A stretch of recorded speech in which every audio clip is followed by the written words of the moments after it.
করোনার সময় একটি শব্দ বা বাক্যাংশ বলা যায় যেটি খুব প্রচলিত হয়েছিল, সেটি হলো সীমিত আকারে বা সীমিত পরিসরে। এবং এরপর এই ধরনের আরও অনেক বাক্যই প্রচলিত হয়, যেমন ফ্যাসিস্ট শব্দটি দারুণভাবে প্রচলিত বিরোধী দলীয়, বিশেষ করে বিএনপির বিভিন্ন নেতাদের মুখে বিভিন্ন সময় বক্তব্য, এবং শেষ 6 মাসে তো দারুণভাবে প্রচলিত। ঠিক একইভাবে প্রচলিত সবচেয়ে বেশি যে দুটি শব্দ উচ্চারিত হচ্ছে সেটি হলো নির্বাচন এবং সংস্কার। আমাদের আজকের যে বিষয় ইস্পাহানি মির্জাপুর 0 আওয়ার, সেখানে আমরা আবারও আজকে প্রশ্নবোধক চিহ্ন দিয়ে একটি বিষয় ঠিক করেছি, সেটা হলো কতটা সংস্কার প্রয়োজন। দর্শক, ইস্পাহানি মির্জাপুর 0 আওয়ারে আজকের বিষয় কতটা সংস্কার প্রয়োজন।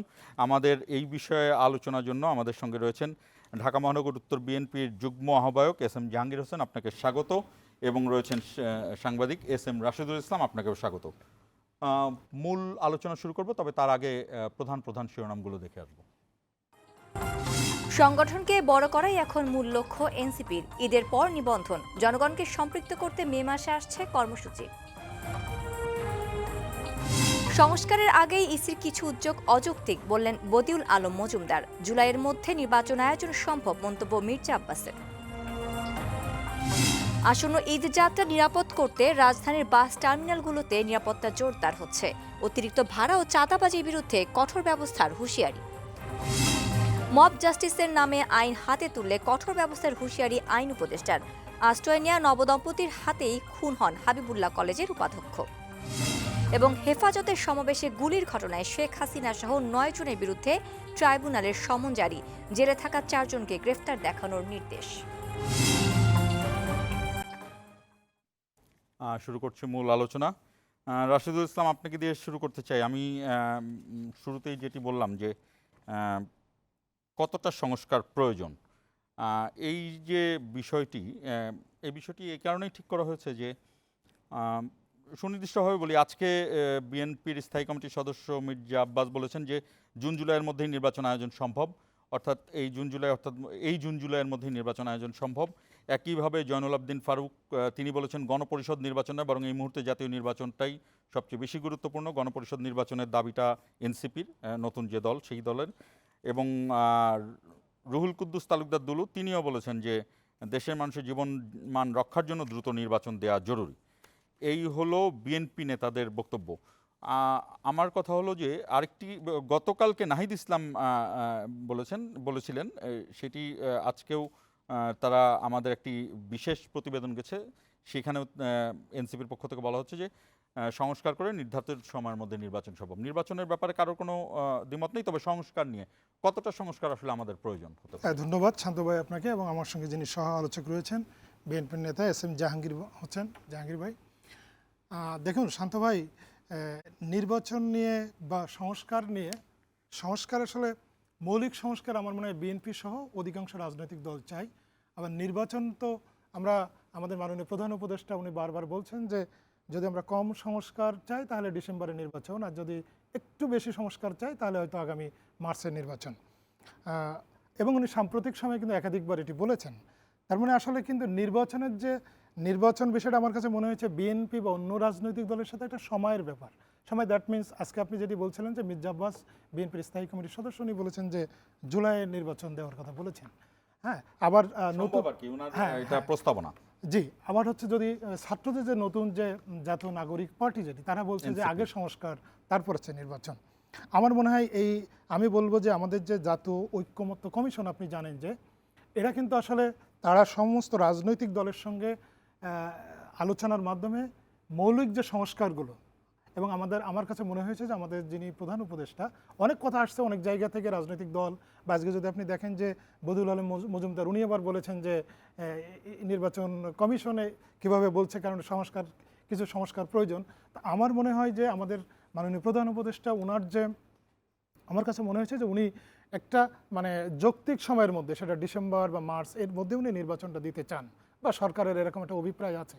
এই সময়ের মধ্যে কতটুকু মানে সংস্কার করা সম্ভব হবে, এইটা কিন্তু আসলে আপনি জানেন যে জাতীয় ঐক্যমত্য কমিশন যেটি, তারা অলরেডি ফ্যাসিবাদ বিরোধী যে রাজনৈতিক যে দলগুলো তাদের কাছে কিন্তু অলরেডি 166টা সুপারিশ পাঠিয়েছে ইতিমধ্যে, এবং আগামীকাল কিন্তু তাদের মতামত রাজনৈতিক দলের পক্ষ থেকে এই 666টির মধ্যে তারা আসলে কি ভাবছে, কোনটার সঙ্গে তারা একমত পোষণ করে, এরকম আগামীকালকের মধ্যে তাদের হচ্ছে মতামতটা পাঠানোর কথা। তা আমার মনে হয় এরপরে আমরা আসলে বুঝতে পারবো যে কতটুকু সংস্কার হচ্ছে। এবং আমার মনে হয় বিএনপি যে দাবিটি করছে সেটা তো আসলে বাংলাদেশের মানুষ দীর্ঘদিন ভোট দিতে পারে নাই। ফ্যাসিবাদী একটি শাসন ব্যবস্থা আমরা দেখেছি যেখানে মানুষের একেবারে ভোটাধিকারকে হরণ করা হয়েছিল। আবার সংস্কার যেটি সেটিরও কিন্তু গণমানুষের আকাঙ্ক্ষা কিন্তু, কারণ আপনি যদি দেখেন যে মানুষের যে 1400 মানুষকে গুলি করে মারা হয়েছে জাতিসংঘ রিপোর্টে বলছে, তার মানে এই যে রক্তের উপর দিয়ে যে আমাদের যে গণ অভ্যুত্থান সংগঠিত হয়েছে সেখানেও কিন্তু এই যে সংস্কারের বিষয়টি আছে। আমার কাছে মনে হয় একজন সংবাদকর্মী হিসেবে যে শান্তিপূর্ণভাবে ক্ষমতা হস্তান্তর, একটি অবাধ সুষ্ঠু নির্বাচন এবং যদি গণপ্রতিনিধিত্বশীল যে মানে গণতান্ত্রিক কাঠামো, এই জায়গাগুলোকে যদি আমরা মৌলিক কাঠামো হিসাবে ধরে যদি সংস্কারের দিকে সরকার যায় বা জাতীয় ঐক্যমত্য কমিশন সকল রাজনৈতিক দলের মতামতের ভিত্তিতে সেদিকে অগ্রসর হয়, আমার মনে হয় এই সংস্কারগুলো করে আমার মনে হয় ডিসেম্বর বা ডিসেম্বরের মধ্যে নির্বাচন সম্ভব। এবং আমার মনে হয় বিএনপিও ডিসেম্বরে যে নির্বাচনের কথা বলা হচ্ছে সরকারের পক্ষ থেকে, বিএনপির এখানে আসলে ওই অর্থে আপত্তি আছে বলে আমার মনে হয় না। আমি আরেকটি বিষয় রাশিদুল ইসলাম আপনার কাছে বলতে চাই, সেটি হলো যে আজকে সালাউদ্দিন আহমেদ বিএনপি স্থায়ী কমিটির আরেকজন সদস্য, তিনি যেটি বলেছেন হেফাজতে ইসলামের ইফতার মাহফিলে, সংসদে গৃহীত সংবিধানকে যেই নামেই ডাকুন আপত্তি নেই, অর্থাৎ সব রাজনৈতিক দলগুলোকে একসঙ্গে নিয়ে তারা সংবিধান সংশোধনের কথা বলেছেন এবং সেটি গণপরিষদ না বরং একটি শক্তিশালী সংসদে গৃহীত সংবিধান। অর্থাৎ মূলত তিনি যে ইঙ্গিতটা করেছেন যে নির্বাচন হোক, নির্বাচনের পরে সব রাজনৈতিক দল মিলে একসাথে সংসদে যাওয়ার পরে তারা একটি মৌলিক পরিবর্তন আনবেন সংবিধানে। এবং এর সঙ্গে আরেকটি জিনিস যোগ করতে চাই, গতকালকে এনডিএমের ইফতার মাহফিলে তারেক রহমান বিএনপির ভারপ্রাপ্ত চেয়ারম্যান তিনি বলেছিলেন যে শুধু একজন ব্যক্তি পরপর দুবারের বেশি প্রধানমন্ত্রী হবেন না, এটি আইন করে রোধ করাই কি শুধু সংস্কার কিনা, তিনি একটা প্রশ্ন রেখেছেন। যদিও এই বিষয়টি কিন্তু তার নেতৃত্বে বিএনপি 31 দফা যে দিয়েছিল তার মধ্যে ছিল যে প্রধানমন্ত্রীর বা সরকার প্রধান বা এক্সিকিউটিভ হেড গভর্নমেন্টের তার যে ক্ষমতার যে ভারসাম্য সেটি আনা হবে, সেই জায়গাটিকে আপনি কিভাবে রিলেট করবেন? সাদ্দ ভাই, আপনি যদি তারেক রহমানের গতকালকে যে বক্তব্য আরেকটা অংশ কিন্তু ছিল যে উনি যেটি বলেছেন যে শুধু মানে একজন ব্যক্তি দুইবারের বেশি প্রধানমন্ত্রী হতে পারবেন না, এটি শুধু সংস্কারের হতে পারে না। উনি বলছেন যে আমাদের অর্থনৈতিক ক্ষেত্রে, স্বাস্থ্য খাতে, শিক্ষা খাতে সে জায়গায় কিন্তু সংস্কার আনতে হবে। মানে মানুষের দৈনন্দিন যাবিত জীবনের যে প্রয়োজনীয়তা সেই জায়গাগুলোতে কিন্তু আমাদের একটা সংস্কার আনতে হবে, কিন্তু এটি বলেছেন। আর আমি একটু সংস্কার নিয়ে আর গণপরিষদের বিষয়টা নিয়ে একটু বলতে চাই। গণপরিষদ আমার কাছে মনে হয়েছে যে নতুন যে রাজনৈতিক দল জাতীয় নাগরিক পার্টি তাদের পক্ষ থেকে ছাড়া অন্য কোনো মেজর রাজনৈতিক দলের পক্ষ থেকে এই বিষয়টি নিয়ে সেভাবে দাবি তোলা হচ্ছে না। আমার কাছে মনে হয় তাদের যে দৃষ্টিভঙ্গি থেকে বা তারা যেহেতু নতুন একটি রাজনৈতিক দল, দেখুন প্রত্যেকটা রাজনৈতিক দলের একটা আদর্শিক জায়গা থাকে, হয়তো তারা এই জায়গাকে সামনে রেখে তারা, তবে এইটা আসলে সরকারকে। জি, আমি এস এম জাহাঙ্গীরের কাছে আসি যে আপনাদের 3 নেতার কথা বললাম, আপনাদের দলের পক্ষ থেকে সংস্কারের কথা বলা হচ্ছে, কিন্তু তার আগে সবসময় বলা হচ্ছে যে নির্বাচনটাই বেশি গুরুত্বপূর্ণ, নির্বাচনটাই হওয়া উচিত এবং যে মৌলিক সংস্কার বা আরও বেশি সংস্কার, সংবিধান সংস্কার, এই সবগুলো আসলে নির্বাচনের পরেই হওয়া উচিত, সংসদে নেওয়া উচিত। এই যুক্তিটা কেন? ঠিক যেভাবে এত বড় গণ অভ্যুত্থানে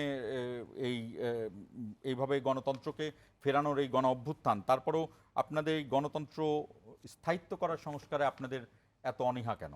কেন প্রয়োজন প্রথমেই নির্বাচন? ধন্যবাদ আপনাকে শান্ত ভাই, আপনার মাধ্যমে আমাদের আজকের যে অনুষ্ঠান যারা দেখছেন সবাইকে ধন্যবাদ জানাচ্ছি। আমার সাথে আছেন রাশেদ ভাইকে ধন্যবাদ জানাচ্ছি। তো এখন আপনি যে কথাটা নিয়ে আসছেন যে দেখেন আমরা যে সংস্কার নিয়ে কথা বলছি, এই সংস্কারটা হলো একটা চলমান প্রক্রিয়া। এটা আপনি একদিনে সংস্কার করে এটা শেষ করতে পারবেন না, এটা আমরা সবাই জানি। আর সংস্কার তো পৃথিবী সৃষ্টির পর থেকে সংস্কার শুরু হয়েছে, পৃথিবীর জুড়েই সংস্কার হচ্ছে, এবং রাষ্ট্রের সংস্কার কেন হবে না? রাষ্ট্র সংস্কার হচ্ছে, প্রতিনিয়ত সংস্কার হচ্ছে। আপনি ধরেন আমরা 71 সনে আমাদের দেশ স্বাধীন হয়েছে, 71 সনে দেশটি পর্যায়ে ছিল, এখন দেশ সেই পর্যায়ে আছে নাই। এটা কিভাবে আসছে? এটা সংস্কারের মাধ্যমে আসছে।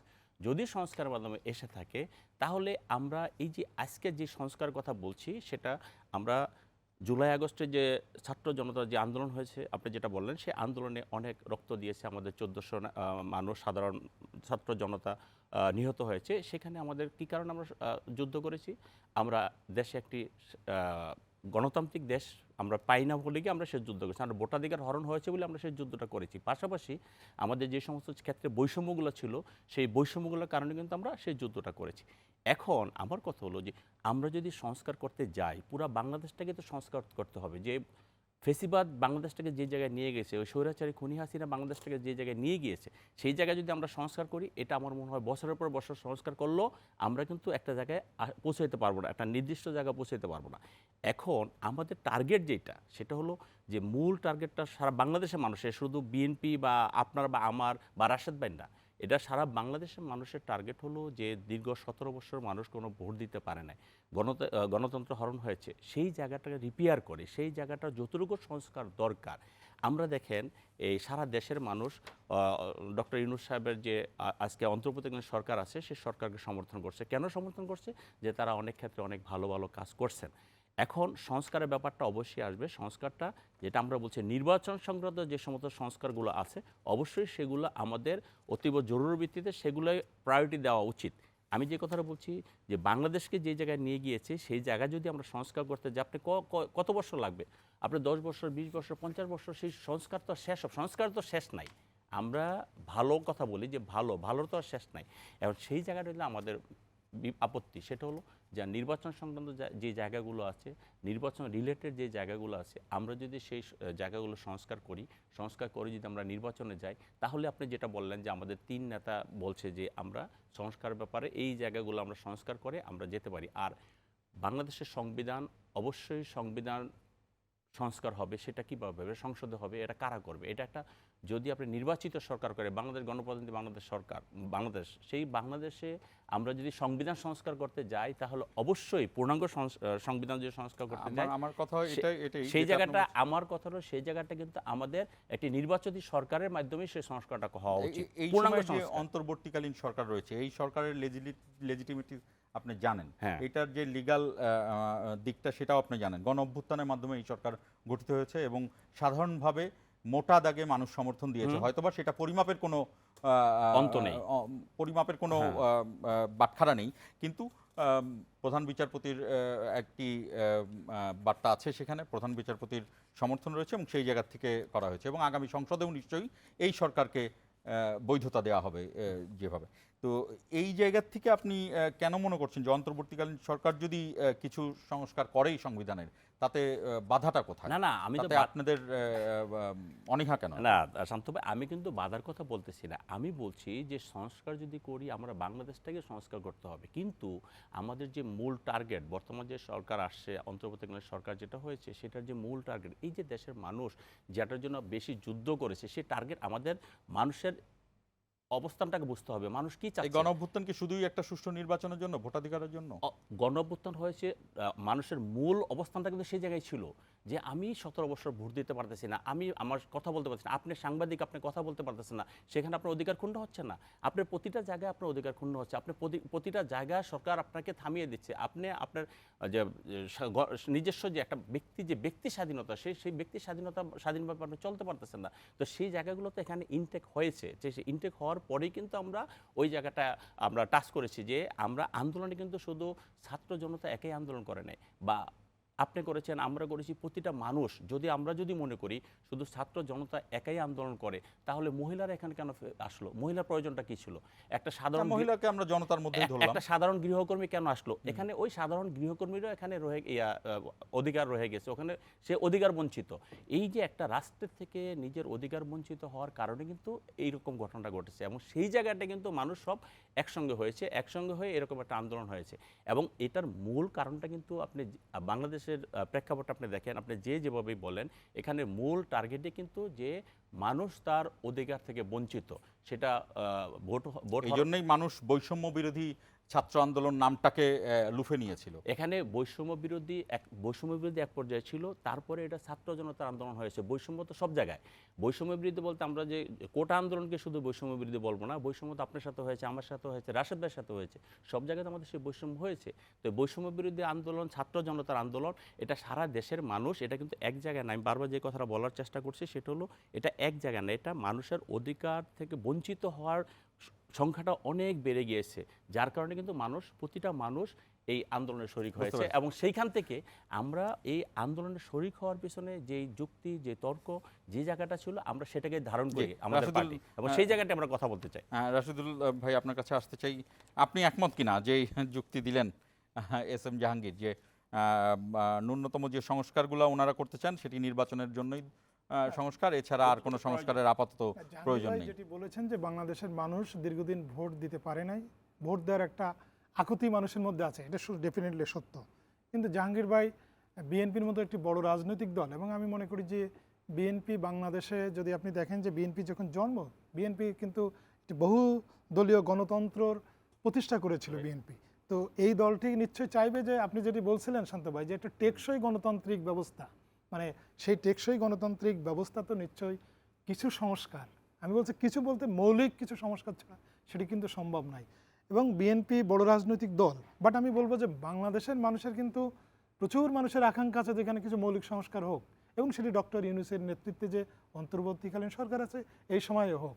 এবং আমি শান্তভাই আগে যেটি বলছিলাম যে আমাদের যে জাতীয় ঐক্যমত্য কমিশন, এই কমিশনের কিন্তু আপনি জানেন যে চেয়ারপারসন কিন্তু আমাদের মাননীয় প্রধান উপদেষ্টা নিজেই, এবং আমার বিশ্বাস যে ওনার নেতৃত্বে এই মৌলিক কিছু সংস্কারের জায়গায় হয়তো সব রাজনৈতিক দলকে উনি এক জায়গায়, এক টেবিলে এবং একটা জায়গা নিয়ে আসতে পারবেন, এবং আমি ব্যক্তিগতভাবে এটি বিশ্বাস করি।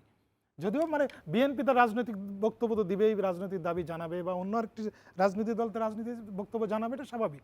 বাট আমি বলছি যে একটি মৌলিক সংস্কারের জায়গায় সব দল হয়তো এক জায়গায় আসবে, এবং আমাদের মাননীয় প্রধান উপদেষ্টা সেটা করতে সক্ষম হবেন। ঠিক আছে, আমরা এই বিষয়ে আরও আলোচনায় যাব। দর্শক, আমাদের ইস্পাহানি মির্জাপুর জিরা আওয়ারে আজকের বিষয় কতটা সংস্কার প্রয়োজন, অনুষ্ঠানটি সরাসরি সম্প্রচারিত হচ্ছে বৈশাখী টেলিভিশনের ফেসবুক এবং ইউটিউব পেজে। আপনারা এই বিষয়ে যদি কোনো মতামত থাকে, আপনাদের যদি কোনো প্রশ্ন থাকে, আপনারা সেখানে কমেন্টে জানাতে পারেন। আমরা ছোট্ট একটি বিরতি নিচ্ছি, বিরতি থেকে ফিরে আবারও মূল আলোচনায় যুক্ত হব।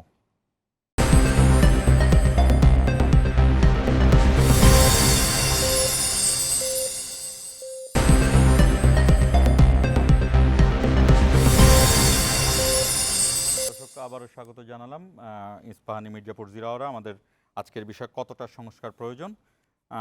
বিরতির আগে যে কথাগুলো বলছিলাম, রাশিদুল ইসলাম আপনার কাছে আবার আসি, এরপরে আমরা এস এম জাহাঙ্গীর হোসেনের কাছে যাব। ন্যূনতম সংস্কার বলতে কি বোঝা যায় সেটি যে না হয় আপনি বলেন না, যে সেটি হলো প্রধান উপদেষ্টা বা সরকারের পক্ষ থেকে ন্যূনতম সংস্কার বলতে তারা কি বোঝাচ্ছে?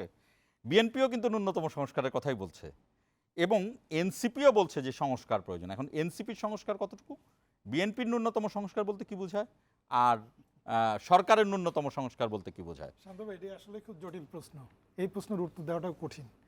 তবে আমি আপনাকে আগে যেটি বলছিলাম যে আমরা দেখেছি যে যদি আপনি দেখেন যে 91, 2001, 96 বা হচ্ছে যদি 2008 যে ইলেকশনগুলো, আমরা বলছি যে এগুলো মোটামুটি বাংলাদেশে একটা গ্রহণযোগ্য, অবাধ এবং সুষ্ঠু নির্বাচন ছিল।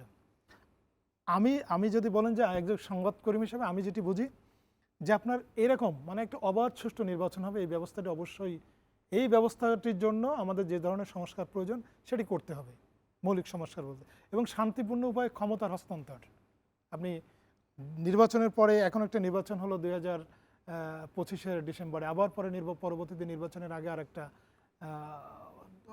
মানে অস্থিতিশীল পরিবেশ তৈরি হলো, দেশের মানুষ ভোট দিতে পারলো না, আমরা ওই ইয়েতে যেতে চান। এবং আমি বলছি যে প্রত্যেকটা ইনস্টিটিউশনে একটি গণতান্ত্রিক, একটা প্রতিনিধিত্বশীল একটি কাঠামো তৈরি করার, এই যে সংস্কার, আপনি পুলিশ সংস্কার কমিশন যেটা হয়েছে, তাদের যে সুপারিশগুলো, এটা তো আপনি জানেন যে এটা প্রশাসনিকভাবে এটা বাস্তবায়ন করতে পারবে। আবার সংবিধান সংস্কার যেটি, এটা খুব মোটা দাগে আপনি এখন করাটাও খুব কঠিন, মোটা দাগে আমি বলছি। কিন্তু আমি বলছি যে এরকম মৌলিক সংস্কারগুলো যে মানুষের ভোটাধিকার জন্য নিশ্চিত হয়, এবং একটা ক্ষমতার যে ব্যালেন্স, এটাও যেন তৈরি হয়।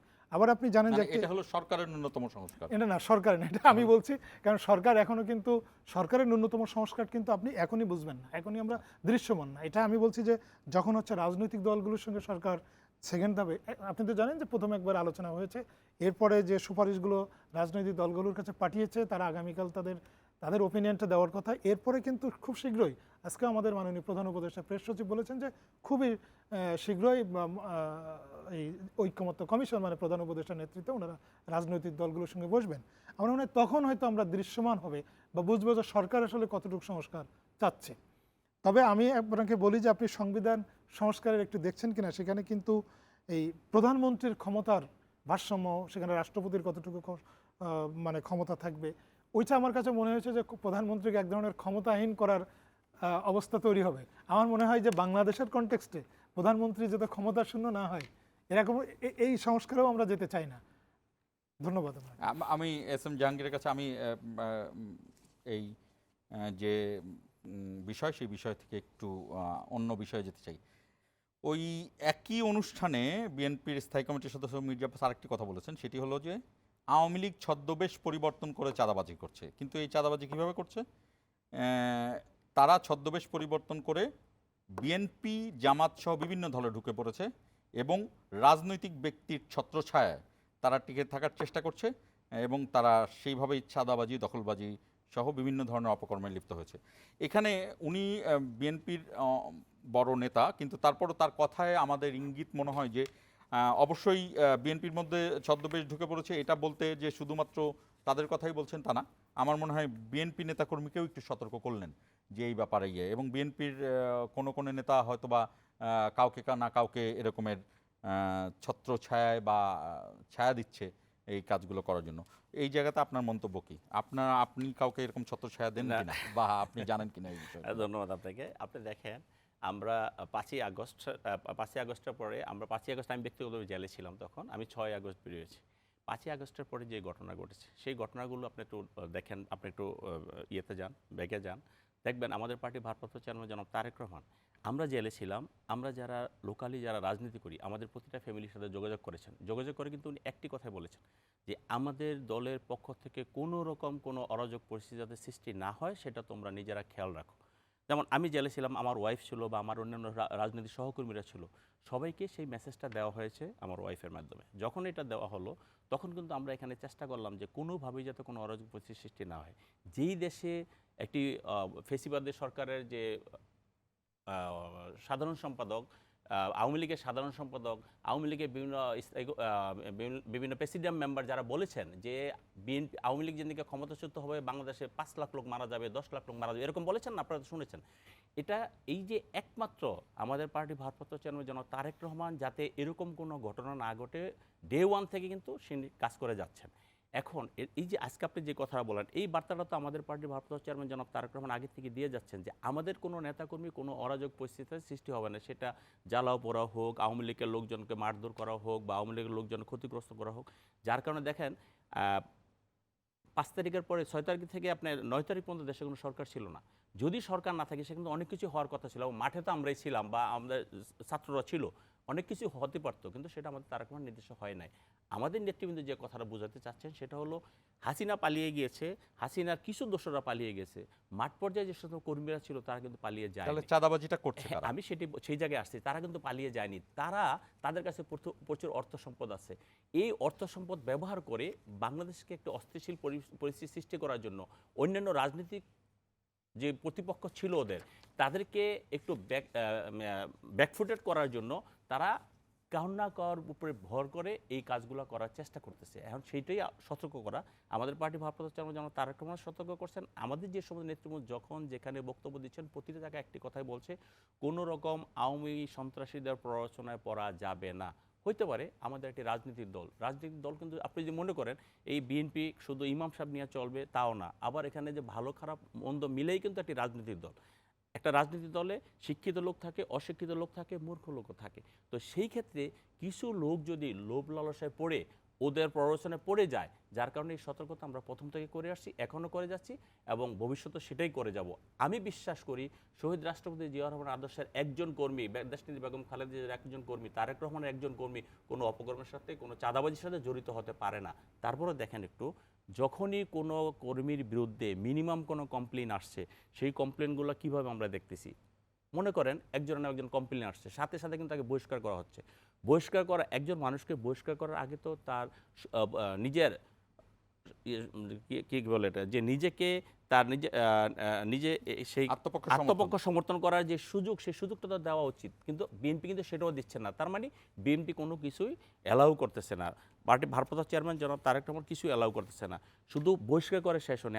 আপনি জানবেন, সাংবাদিক, আপনারা দুইজনই সাংবাদিক মানুষ, দুইজনই জানবেন যে কিছু কিছু ক্ষেত্রে আমাদের পার্টি ভারপ্রাপ্ত চেয়ারম্যানের নির্দেশে যাকে বহিষ্কার করা হচ্ছে তার বিরুদ্ধে দলীয় নেতৃবৃন্দ দিয়ে মামলা করা হচ্ছে। আমাদের পার্টির যুগ্ম মহাসচিব জনাব এমরান সারেন প্রিন্সটে দিয়ে আমাদের ভালুকার বাচ্চুর বিরুদ্ধে মামলা করা হয়েছে। তার মানে কি, এরকম আমাদের অনেক জায়গায় মামলা করা হয়েছে যে যারা অপকর্মের সাথে, মিনিমাম অপকর্মের সাথে জড়িত, তারা যাতে ম্যাক্সিমাম শাস্তি পায়, সেই জিনিসটা কিন্তু সেটা করে যাচ্ছে না। যদি একটু ছোট একটা প্রশ্ন করতে চাই, যে বিএনপির ভারপ্রাপ্ত চেয়ারম্যান উনি কিন্তু ডিয়ন থেকে, আমি বলছি যে বিপ্লব সংগঠিত হওয়ার পর ডিয়ন থেকে উনি বলে আসছেন যে আগামী যে নির্বাচনটি হবে মানে ঐতিহাসিক কঠিন নির্বাচন হবে এবং মানুষের কিন্তু কাছে ভোট চাওয়ার জন্য যেতে হবে।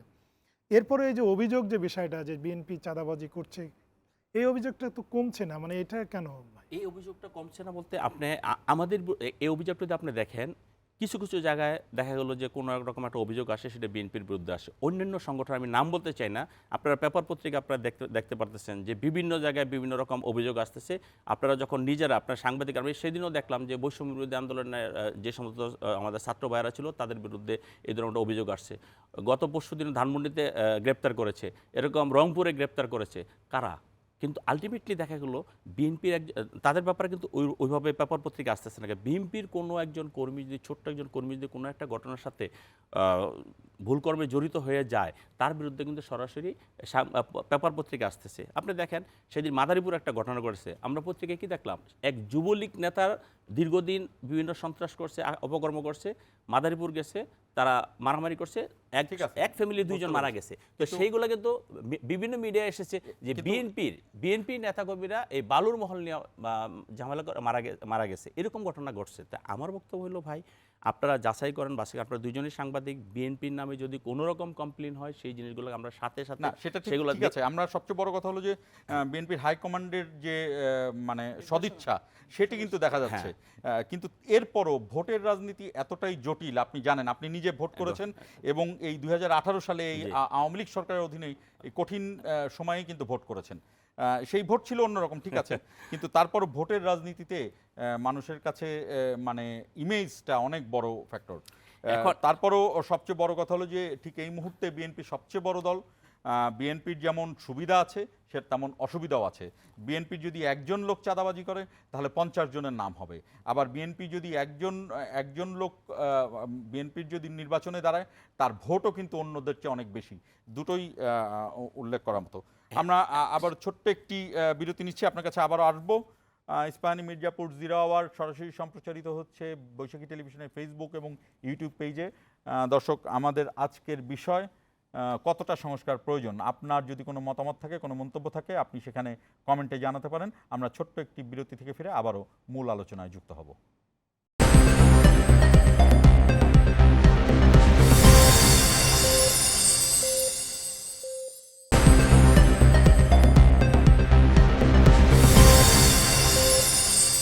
আবারও স্বাগত ইস্পাহানী মির্জাপুর 0 আওয়ার। ইস্পাহানী মির্জাপুর 0 আওয়ার সরাসরি সম্প্রচারিত হচ্ছে বৈশাখী টেলিভিশনের ফেসবুক এবং ইউটিউব পেজে।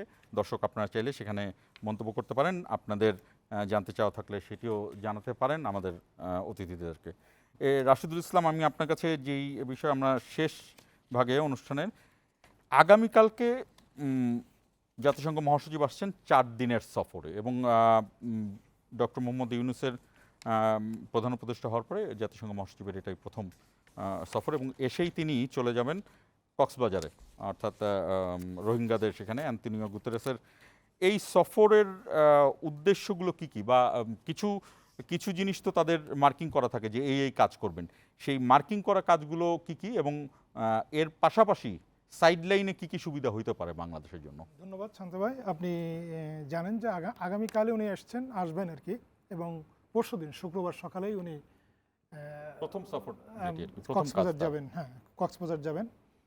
কক্সবাজারে উনি হচ্ছে রোহিঙ্গা যে শরণার্থী শিবির, ওখানে রোহিঙ্গাদের সঙ্গে আমাদের মাননীয় প্রধান উপদেষ্টা থাকবেন, ওখানে মিটিং হবে। তারপরে উনি কিন্তু সন্ধ্যায় হচ্ছে রোহিঙ্গা এবং 1 লাখ রোহিঙ্গাদের সঙ্গে কিন্তু উনি ইফতারি করবেন, ইফতারিতে অ্যাটেন্ড করবেন প্রধান উপদেষ্টা। এই যে ইফতারি পার্টিটা ওনার উদ্যোগে আয়োজিত হচ্ছে। এখন বিষয়টা হচ্ছে যে বাংলাদেশের কিন্তু একটা চেষ্টা আছে, যে আপনি জানেন যে আমাদের মাননীয় প্রধান উপদেষ্টা বেশ উনি দায়িত্ব নেওয়ার পর থেকে বলে আসছেন যে রোহিঙ্গাদের যে ক্রাইসিস, যে রোহিঙ্গাদের সংকট আছে, এই সংকট সমাধানের জন্য জাতিসংঘের উদ্যোগে একটি সম্মেলন করার চেষ্টা করা হচ্ছে। এবং আমরা আশা করছি যে বাংলাদেশ সরকার আশা করছে যে কাতারে হয়তো এই বছরই এই সম্মেলনটা অনুষ্ঠিত হবে। তো এই সম্মেলনের মাধ্যমে রোহিঙ্গা যে ক্রাইসিস, এটা কি গ্লোবালি হচ্ছে সবার মানে বিশ্ব সম্প্রদায়ের ফোকাসে আনা বা বিশ্ব সম্প্রদায়ের নজরে আনার একটা চেষ্টা হচ্ছে। সেটার একটা বলতে পারেন যে একটা আশা করি যে সেই জায়গাতে বাংলাদেশের সঙ্গে জাতিসংঘে যদি মহাসচিব আসছে যে আরও ক্লোজলি আলোচনা হবে। আরেকটি বিষয় আপনি জানেন যে 15 মিলিয়ন ইউএসডি মানে 15 মিলিয়ন মার্কিন ডলার প্রতি মাসে কিন্তু রোহিঙ্গাদের পিছনে খরচ হয়।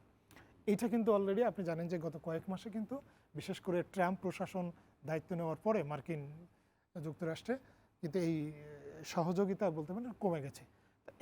এখন বাংলাদেশের মূল ফোকাস থাকবে যে আপনার কিভাবে হচ্ছে এই যে ইন্টারন্যাশনাল যে মানবিক যে সহযোগিতা বাংলাদেশ পায়, এইটা কিভাবে আরও বাড়ানো যায়। এবং আজকে আমাদের মাননীয় প্রধান উপদেষ্টা প্রেস সচিব উনি বলেছেন যে সরকার আশা করছে যে এই যে সহযোগিতা যেটা পাচ্ছে বর্তমানে, এটা দ্বিগুণ হয়ে যাবে উনি বাংলাদেশ সফর করার কারণে।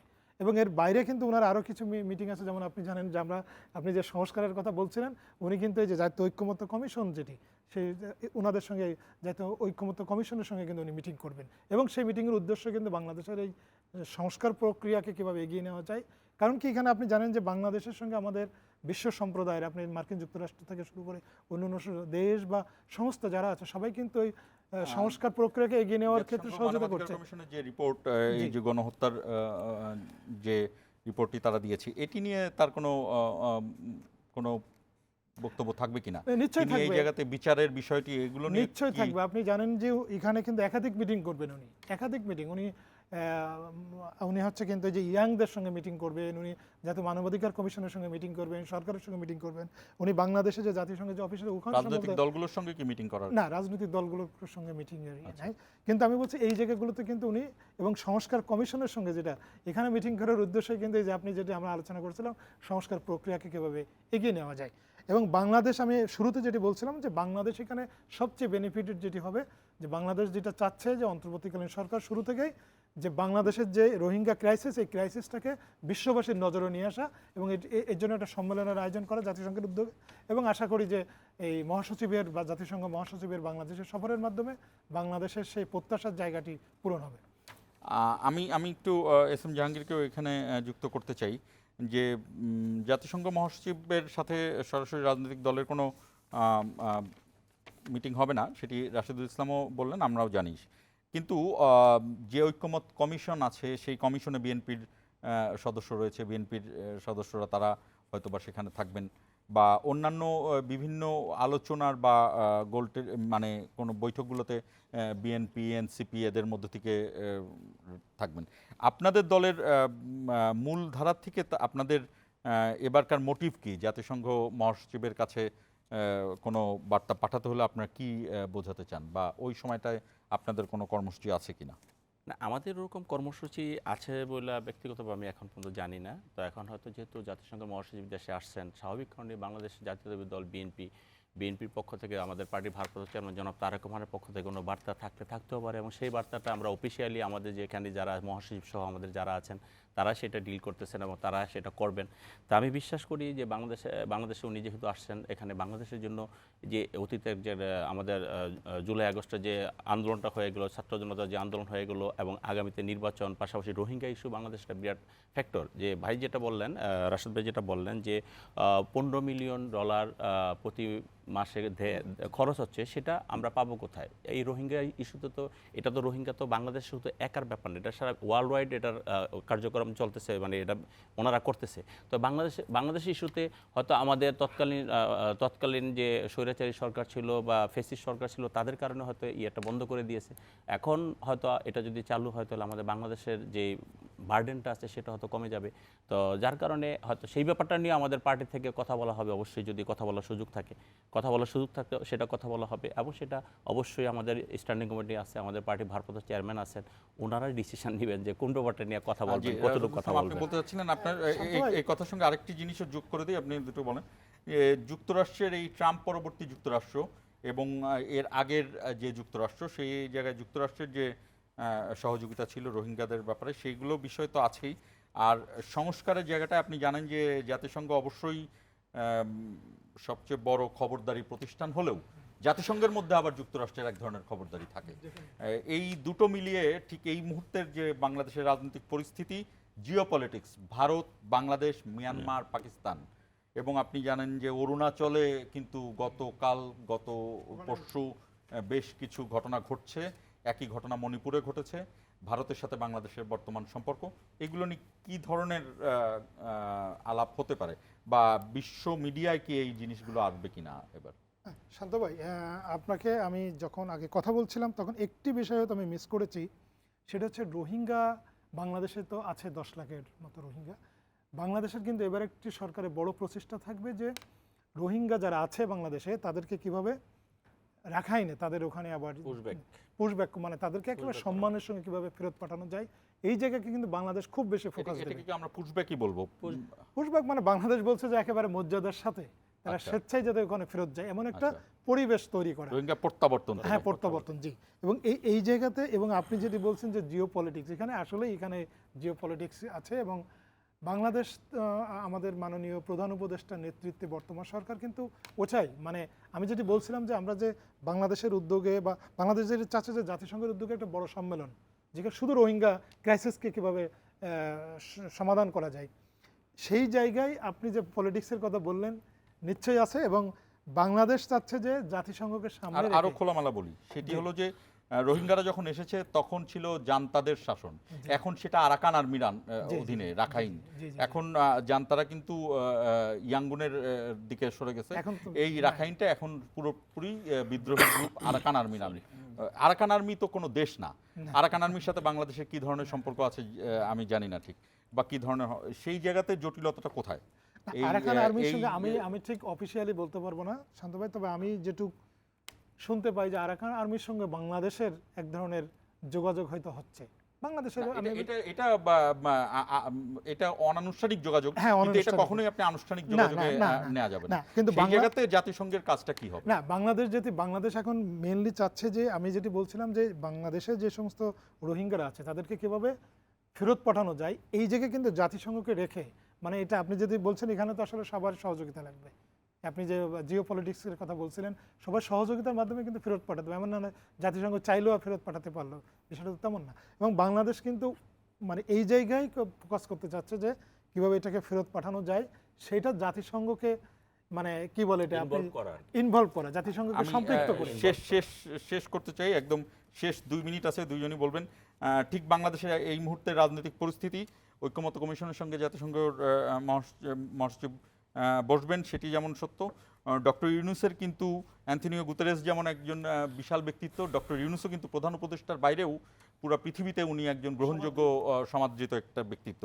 এই দুই ব্যক্তিত্ব কি ধরনের আলোচনা করবেন, সেই আলোচনায় ভারত বাংলাদেশের সম্পর্কের বিষয়টা কতটুকু আসবে, সেই জায়গাতে আমি একটু জানতে চাই। এস এম জাহাঙ্গীর, আপনার কাছে জানতে চাই যে আপনার কি মনে হয় যে ভারত বাংলাদেশের এখনকার যে সম্পর্ক, সেই সম্পর্কের জায়গাটা কেমন হওয়া উচিত, সেই জায়গাতে কোন জায়গাটায় যাওয়া উচিত? আপনাকে ধন্যবাদ। যে আপনি তো জানেন যে আমাদের পার্টি ভারপ্রাপ্ত চেয়ারম্যান জনাব তারেক রহমান বারবারই বলছে যে আমরা সম্পর্ক রাখবো সমতার ভিত্তিতে। এই সমতার ভিত্তিতে সেই সম্পর্ক কিন্তু খুনি হাসিনা রাখেনি। খুনি হাসিনা তার পরিবার এবং তার দলের সাথে সম্পর্ক করেছে ভারতের। আমরা সেই জায়গা থেকে ফিরে আসতে চাই। আমরা বাংলাদেশের মানুষের সাথে, বাংলাদেশের জনগণের সাথে ভারতের সম্পর্ক রাখতে চাই, এবং সেই ব্যাপারে যদি উনি কোনো উদ্যোগী হয় তাহলে অবশ্যই আমরা সেটা রাশেদুল কথা বলব। ইসলাম। পাশাপাশি আরেকটি কথা, একটু 10 সেকেন্ড, সেটা হলো আপনি গত পরশুদিন ভারতের সেনাবাহিনী প্রধানের একটা বক্তব্য দেখেছেন। তিনি কিন্তু বলেছেন যে বাংলাদেশে যদি নতুন কোনো সরকার আসে তাদের সাথে আমরা নির্বাচিত সরকার বিবেচনা করব। তো এখন একটা দেশ তো রাষ্ট্র টু রাষ্ট্র, এখানে ব্যক্তির রিলেশনে তো কোনো গুরুত্ব নাই। সেটাই কিন্তু আমাদের পার্টি ভারপ্রাপ্ত চেয়ারম্যান জনাব তারেক রহমান সবসময় বলে ঠিক আছে, যাচ্ছেন। এটা আমি বুঝতে পেরেছি। জাহাঙ্গীর ভাইয়ের সঙ্গে একেবারে যোগ করে আমি বলতে চাই যে আমরা সাম্প্রতিক সময় না, আমরা বিগত কয়েক বছর যাবত দেখছি যে বাংলাদেশের সঙ্গে ইন্ডিয়ার যে সম্পর্ক, সেটি আসলে আমার কাছে মনে হয়েছে যে শেখ হাসিনা বা আওয়ামী লীগ কেন্দ্রিক ছিল। বাংলাদেশ কিন্তু বর্তমান সরকার বলছে যে বাংলাদেশের সাথে ইন্ডিয়ার সম্পর্কটা হবে জনগণের সঙ্গে, বাংলাদেশের জনগণের সঙ্গে। বাংলাদেশ এবং সরকার বলছে, হ্যাঁ বাংলাদেশ সরকার বলছে।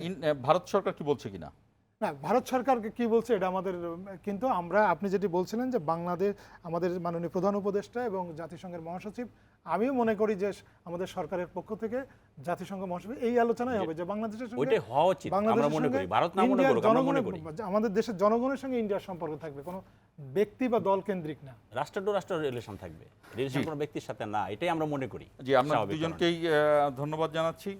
দর্শক, ইস্পাহানি মির্জাপুর জিরো আওয়ারের শেষ প্রান্তে আমরা আলোচনায় শুনছিলেন। আমরা বিষয় ঠিক করেছিলাম যে কতটা সংস্কার প্রয়োজন।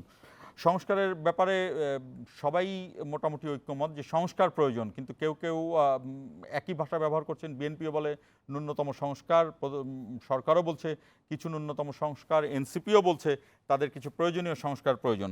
আমরা আশা করি যে ঐক্যমত বলতে আসলে সব দলই অন্তত একটি জায়গায় আসবে। যেভাবে ফ্যাসিস্ট সরকারের পতনের সময় ঐক্যমতে পৌঁছেছিল রাজনৈতিক দলগুলো এবং সাধারণ মানুষ, সেইভাবে নেতৃত্ব দিয়েই বাংলাদেশের আগামীর গণতন্ত্র প্রতিষ্ঠা এবং পুনঃপ্রতিষ্ঠা বা স্থায়িত্ব সেইভাবে অর্জন করার বিষয়ে একমত হবে। সেই প্রত্যাশা রেখে শেষ করছি আজকের ইস্পাহানি মির্জাপুর জিরো আওয়ার।